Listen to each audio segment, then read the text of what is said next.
अपर कचूरा स्कर्दू में हम हैं और अभी हम इंजॉय करेंगे बोट।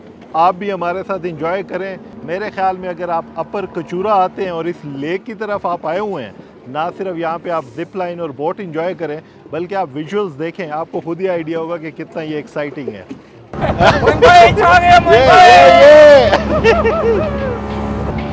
वाह वाह,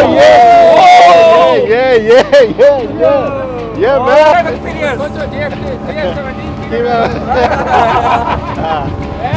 एडिटर में कर रहे हैं आपके साथ ट्रैवल विद मोइन। अल्लाह हाफिज।